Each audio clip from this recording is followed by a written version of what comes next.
राक्षस का बदला। गहरे जंगल के बीच स्थित प्राचीन मंदिर में छिपा है एक राक्षस का श्राप, जिसे भूलकर भी छेड़ने की हिम्मत कोई नहीं करता। पर जब एक पुरातात्विक रक्षित अपनी टीम के साथ उस मंदिर के रहस्यों को उजागर करने पहुंचता है, तो एक ऐसी ताकत जाग उठती है जो सैकड़ों वर्षों से शांत थी। हर कदम पर छुपा है भय, हर छाया में मौत का साया। राक्षस की आत्मा अपने बदले की आग में जल रही है, और उसके क्रोध का शिकार कौन होगा ये कोई नहीं जानता।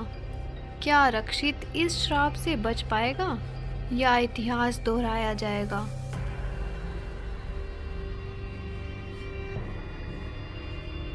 एक घना जंगल जहां सूरज की किरणें भी पेड़ों के विशाल पत्तों से संघर्ष करती हुई धरती तक पहुंचने की कोशिश करती हैं। ये जंगल केवल पेड़ों और जानवरों के लिए नहीं, बल्कि अनगिनत रहस्यों के लिए भी प्रसिद्ध था। कहते हैं यहाँ सदियों पहले एक प्राचीन राक्षस को बंदी बनाया गया था। कोई इसे मान्यता कहता है तो कोई सिर्फ डरावनी कहानी। रक्षित नाम का एक लड़का, जिसने अपनी पूरी जिंदगी खोए हुए इतिहास को खोजने में बिता दी थी, और अब रक्षित इस जंगल के रहस्य की ओर आकर्षित हुआ, और पुरानी किताबों और स्थानीय कहानियों से उसे पता चला था कि इस जंगल के बीचों बीच एक प्राचीन मंदिर है। लोग कहते थे कि वह मंदिर श्रापित है। गांव वालों ने उसे कई बार चेताया, वहां मत जाओ, ये तुम्हारे लिए मौत का बुलावा देने जैसा होगा। लेकिन रक्षित डरने वालों में से नहीं था।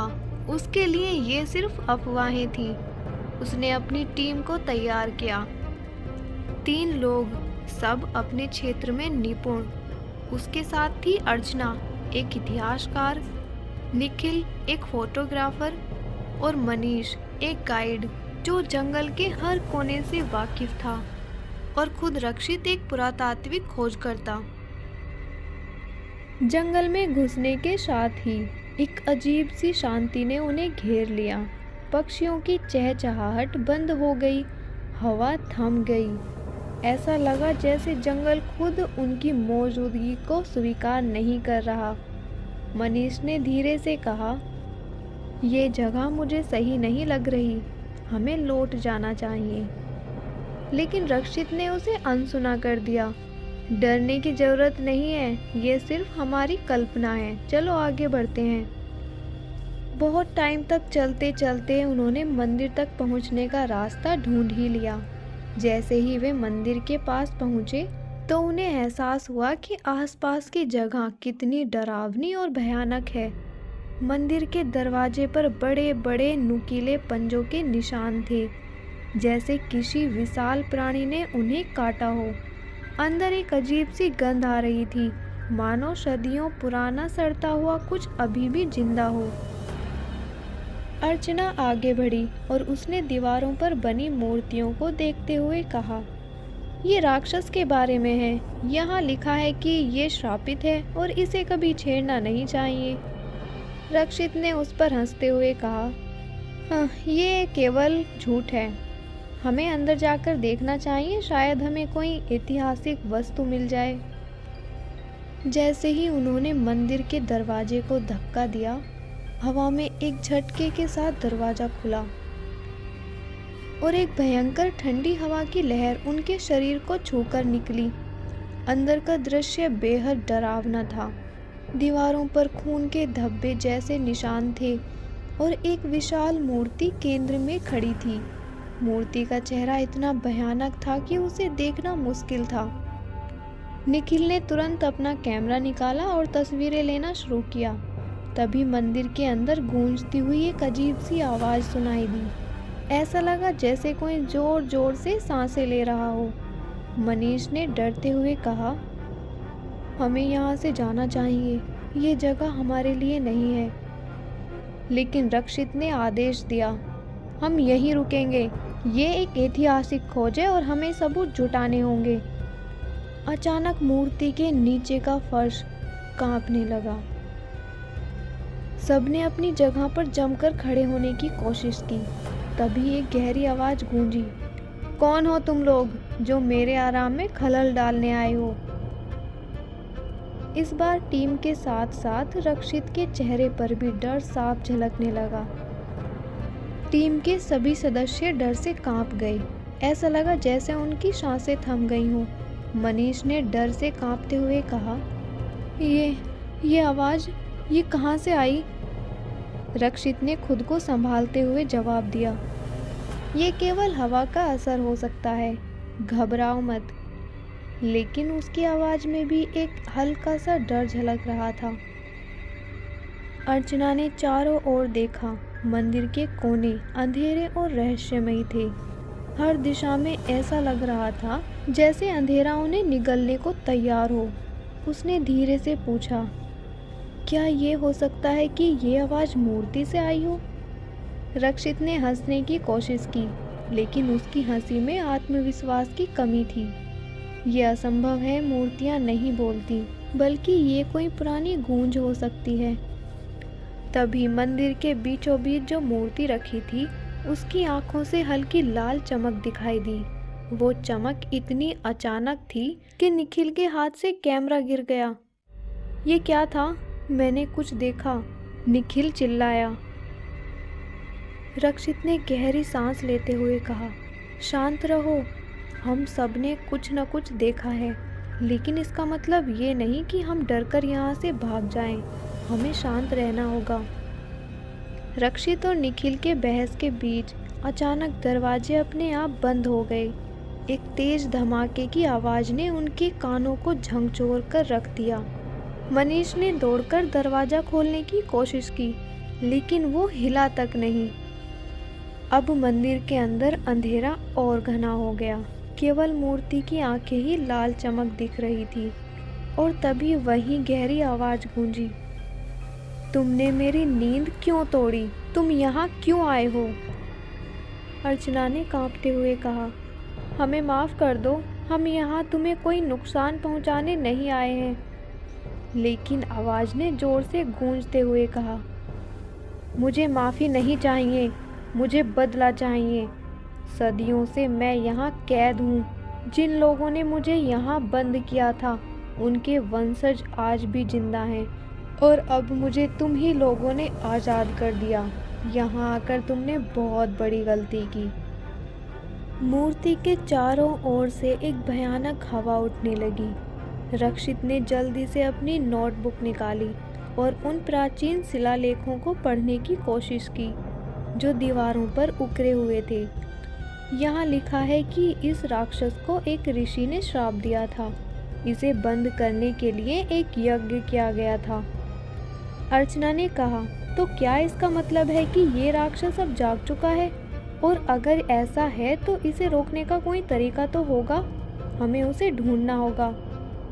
मनीष ने गुस्से और डर के बीच चिल्लाकर कहा, मुझे नहीं पता यार कि तुम लोग क्या कर रहे हो, लेकिन मैं यहाँ से निकलना चाहता हूँ। उसने फिर से दरवाज़ा खोलने की कोशिश की, लेकिन उसकी कोशिश नाकामयाब रही।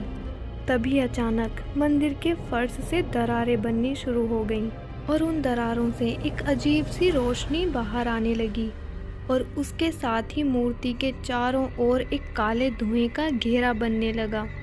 धुआं धीरे धीरे आकार लेने लगा और एक बहुत बड़ी आकृति उसमें से प्रकट होने लगी। रक्षित ने अपनी जगह जमकर खड़े होते हुए कहा, असंभव, ये तो राक्षस है। राक्षस की लाल आंखें जल रही थीं और उसकी आवाज़ में क्रोध था। तुमने मेरी आज़ादी का द्वार खोल दिया है, अब तुम्हें भी इस श्राप का हिस्सा बनना होगा। टीम के सभी सदस्य डर के मारे एक कोने में सिमट गए। राक्षस धीरे धीरे उनकी ओर बढ़ रहा था। उसकी हरकतें धीमी लेकिन डरावनी थीं। रक्षित ने आखिर कोशिश करते हुए उन शिलालेखों को पढ़ने की कोशिश की। उसने अपनी टीम से कहा कि देखो, यहाँ लिखा है कि राक्षस को रोकने के लिए एक मंत्र है, लेकिन यह अधूरा है। हमें बाकी का मंत्र ढूंढना होगा। अर्चना ने चिल्लाकर कहा, यहाँ समय नहीं है रक्षित, वो हमारी तरफ बढ़ रहा है। तुम कुछ नहीं कर सकते तो प्लीज पागलों वाली बातें मत करो। मनीष तो पूरी तरह घबरा चुका था। दीवार के पास खड़े होकर बेचारा बड़बड़ाने लगा। तभी उसकी नज़र एक छोटे दरवाजे पर पड़ी जो फर्श के पास था। उसने कहा, रक्षित, ये देखो, क्या है ये? रक्षित ने अनुमान लगाया, शायद ये यज्ञ का कक्ष है, हमें इसे खोलना होगा जल्दी। लेकिन क्या ये कक्ष उनके लिए बचाव का रास्ता था या राक्षस के क्रोध का और भी बड़ा जाल? मनीष ने कांपते हुए हाथों से उस छोटे से दरवाजे को खोला। अंदर एक अंधेरी सुरंग थी जिसमें एक ठंडी घुटन भरी हवा बह रही थी।